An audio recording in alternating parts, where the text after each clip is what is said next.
আজ সপ্তম শ্রেণীর 1.2 অধ্যায়ের 13 নম্বরের যে 4টি সমস্যা আছে এই সমস্যাগুলো নিয়ে আলোচনা করব। তো ধারাবাহিকভাবে ভিডিওটি দেখতে থাকো। আশা করি এই ভিডিওটি দেখে তোমরা উপকৃত হবে। তাহলে কথা না বাড়িয়ে শুরু করা যাক। 13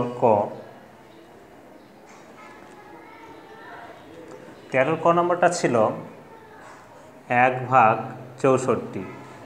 এটাকে বর্গমূল করতে বলা হয়েছে। এটাকে বর্গমূল করতে হবে। তাহলে এত এর বর্গমূল কথাটি আমরা লিখব। লেখার পরে এইভাবে বর্গমূল চিহ্ন দেব। 1/64 বর্গমূল চিহ্নটা দিয়ে দিলাম। এখন এটাকে আমরা এমন একটা পদ্ধতি করব যে 1 × 1 = 1 হয় এবং 8 × 8 = 64 হয়। এরপর 1-এর উপর স্কোয়ার, তার মানে দুটো 1, এবং 8-এর উপর স্কোয়ার, এবং এই চিহ্নটা আমরা এমনভাবে দেব যেন এটা দুইটার উপরে লব এবং হর দুটাতেই পাই, সেইভাবে এই দাগটা কিন্তু দিতে হবে। এটা খেয়াল করবে। এখন আমরা একটা তথ্য জানি যে স্কোয়ার এবং বর্গমূল চিহ্ন, এই স্কোয়ার এবং বর্গমূল চিহ্ন যদি থাকে সেটা দুটাই তুলে দেওয়া যায়, স্কোয়ার এবং বর্গমূল কেটে যায়। সেই ক্ষেত্রে এটা যদি আমরা উঠাই দিই, উপরে 1 নিচে 8 হবে। এটাই আমাদের অতএব নির্ণেয় বর্গমূল। অতএব নির্ণেয় বর্গমূল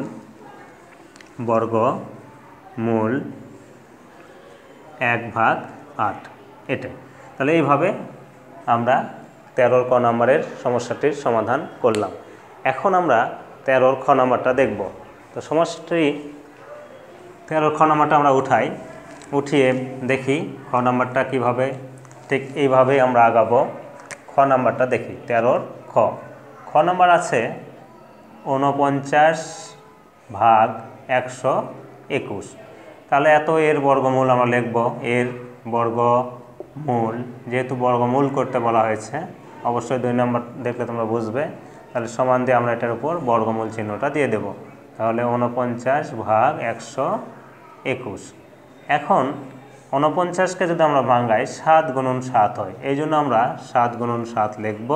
আর 121কে ভাঙালে 11 × 11, এটা আমরা বর্গ সংখ্যা বর্গমূলে শিখেছিলাম। এখন এরপরে আমরা 7 × 7 মানে 7-এর উপর স্কোয়ার, 11 × 11 মানে 11-এর উপর স্কোয়ার। এখন নিয়ম অনুযায়ী স্কোয়ার এবং বর্গমূল চিহ্ন উঠে যাবে। তাহলে উপরে হবে 7, নিচে হবে 11। অতএব নির্ণেয় বর্গমূল হবে উপরে 7, নিচে 11। এইটি। তাহলে এইভাবে খ নম্বর সমস্যাটি আমরা সমাধান করে ফেললাম। এখন আমরা ঠিক একই নিয়মে গ এবং ঘ নম্বরের সমস্যাটি সমাধান করব। তার আগে তোমরা যারা আমার ভিডিওগুলো নিয়মিত দেখছো, দেখে যদি বিন্দুমাত্র উপকৃত হও, তাহলে অবশ্যই আমার ভিডিওগুলোতে লাইক করবে, খারাপ লাগলে ডিসলাইক করবে, এবং যদি বেশি ভালো লাগে মন্তব্য করবে, এবং কোন দিকগুলো খারাপ সেই ব্যাপারগুলো তোমরা অবশ্যই মন্তব্যে লিখতে পারো। আর যদি বেশি ভালো লাগে তাহলে অবশ্যই চ্যানেলটিকে সাবস্ক্রাইব করে আমার পাশে থাকবে, এটি আমি আশা করছি। আর আরও বেশি ভালো লাগলে তোমরা তোমাদের বন্ধুদের মাঝে শেয়ার করে আমাকে আরও বেশি ভিডিও করাতে উৎসাহিত করবে, এটা আমার আশা। তো ঠিক আছে, এরপর আমরা গ নাম্বার সমস্যাটি দেখব। গ নাম্বারটি কি আছে? গ নাম্বারটি আছে 11×144 সমস্ত 97। এইটাকে তাহলে আমাদের প্রথম কাজ হবে এটা যেহেতু মিশ্র ভগ্নাংশ আছে, এটাকে অপ্রকৃত ভগ্নাংশে রূপান্তর করা। তারপরে এটার কাজ আমরা করব। তো এটাকে অপ্রকৃত ভগ্নাংশে যদি রূপান্তর করতে যাই, তাহলে এটা 144 আর 11 গুণ করে এটা যোগ করি, তাহলে এটা হবে 1681।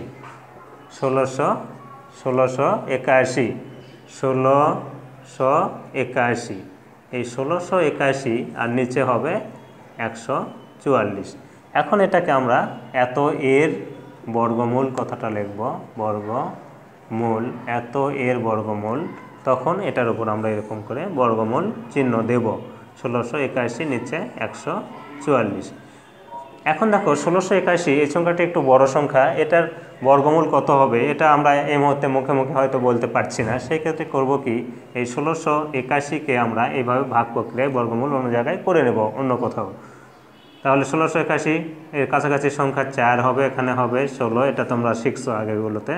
এরপর 4 ডবল 8 লিখবো, তারপরে 8 একে জোড়া নামে আসলো। তখন এখানে যদি আমরা 1 বসাই, 81কে 1 দ্বিগুণ করলে 81 মিলে যায়, তার মানে 1 41 হবে। তাহলে আমরা এখানে লিখব 41 গুণন 41, আর নিচে লিখব, যেহেতু 144 আমরা জানি 12 গুণন 12, এটা আমরা বর্গ চার্ট থেকেই জানি। এখন এখান থেকে জোড়া থেকে আমরা একটি করে লিখব, তাহলে 41-এর উপর স্কোয়ার, নিচে 12-র উপর স্কোয়ার। এখন যদি বর্গমূল তুলে দেওয়া হয় তাহলে উপরে হবে 41, নিচে হবে 12। যেহেতু এটা মিশ্র ভগ্নাংশ, অপ্রকৃত ভগ্নাংশ, এটাকে আমরা মিশ্র ভগ্নাংশ করব। তাহলে কি করব, এটা উপরে লিখব 41, নিচে 12, এটাকে একটু আমরা ভাগ করে দেখাবো এইভাবে। তাহলে 3 12 হবে 36, 3 বারাং 36, বিয়োগ করে 6 আছে কত, 11, 5-এ, তাহলে উত্তর হবে 3 সমস্ত 5/12, এটাই আমাদের উত্তর। তাহলে এইভাবে আমরা গ নম্বর সমস্যাটির সমাধান করলাম। এখন আমরা একটু ঘ নম্বরটা দেখে নিই। ঘ নম্বরটা আছে, ঘ নম্বরটা আমরা উঠাই 32 পণ্য আছে 241 ভাগ 324। তাহলে এটাকে আমরা একটু পণ্যটা ভাঙাই নেব, মিশ্র ভগ্নাংশকে অপ্রকৃত ভগ্নাংশ করে নেব। নেওয়ার পর এটা আমরা করব। তো এইটা পণ্য ভাঙালে হবে, এটাকে পণ্য যদি ভাঙাই 10,609, 10,609 এটা দিয়ে এটাকে গুণ করব, তারপর এটা যোগ করলে হবে 10,609, আর নিচে 324। এখন এত এর বর্গমূল কথাটা লিখব, বর্গমূল, এটার বর্গমূল করব আমরা, তখন এটার উপর এইভাবে বর্গমূল চিহ্নটা দিয়ে দেব, 10,609 ভাগ 324। তাহলে এটা আমরা এখন, যেহেতু 10,609 এটা বড় সংখ্যা, এটা কোন দুটো সংখ্যা গুণ করলে এটা পাবো, এটা হয়তো বুঝতে আমাদের সরাসরি সুবিধা হবে না। এই ক্ষেত্রে আমরা কি করব, এটা অন্য জায়গায় একটু এভাবে আমরা ভাগ প্রক্রিয়া বর্গমূল করে বর্গমূলটা বের করে নেব। তাহলে জোড়া গঠন করে 1-এর কাছাকাছি বর্গ সংখ্যা 1, তাহলে আমরা এখানে 1 দিলাম। এরপর 1-এর ডবল 2 লিখব, এরপর 0 6 0 6 0 এই পাশে লিখতে হয় না, 6-এর পরে 6 সংখ্যাটি এখন এই 1-এর পর যেটাই লিখি না কেন 6-এর থেকে বড় হয়ে যাবে, এই জন্য এখানে আরেকটা 0 নেব। তাহলে এখানে 0 পাই, 0 বার দিলাম। 0 বার যদি দেওয়া হয় তাহলে 0ই হয়, এই 6 নামে আসলো। এরপর 0 9 এই জোড়া নামে আসবে। এখন এইদিকে দাগ দেব, 10-এর ডবল 20 লিখব। এখন এখানে এমন একটা সংখ্যা খুঁজে বের করবো তা দ্বারা গুণ করে যেন 609 হয়। তাহলে এখানে যদি আমরা 3 নেই, 3 দ্বারা যদি গুণ করি, দেখো 609 হচ্ছে। তাহলে আমরা এখানে পেলাম এই সংখ্যাটি 103 গুণন 103, আর 324 এটা যদি আমরা 1 থেকে 20 পর্যন্ত বর্গ সংখ্যা বের করেছিলাম, এটা যদি দেখি তাহলে এটা 18 গুণন 18 করলেই আসলে 324 হয়। আর যদি একান্ত তোমাদের সমস্যা হয় এইভাবে করে দেখতে পারো। আর এটা ক্যালকুলেটরও অতি সহজে বের করা যায়, তবে তোমরা যেহেতু সপ্তম শ্রেণীর শিক্ষার্থী, ক্যালকুলেটরে না করাই ভালো, এভাবে হাতে কলমে করাটাই সবচেয়ে বেশি গুরুত্বপূর্ণ, এইভাবেই করবে তোমরা। এখন এখানে জোড়া থেকে একটা করে নিব, তাহলে 103-এর উপর স্কোয়ার, নিচে 18-এর উপরে স্কোয়ার। এখন এইটা যখন আমরা বর্গমূল চিহ্নটা উঠিয়ে দেব তখন স্কোয়ারগুলো উঠে যাবে, তাহলে উপরে হবে 103 আর নিচে হবে 18। এখন এটাকে যেহেতু অপ্রকৃত ভগ্নাংশ, এটাকে আমরা ভাগ করে দেখাবো।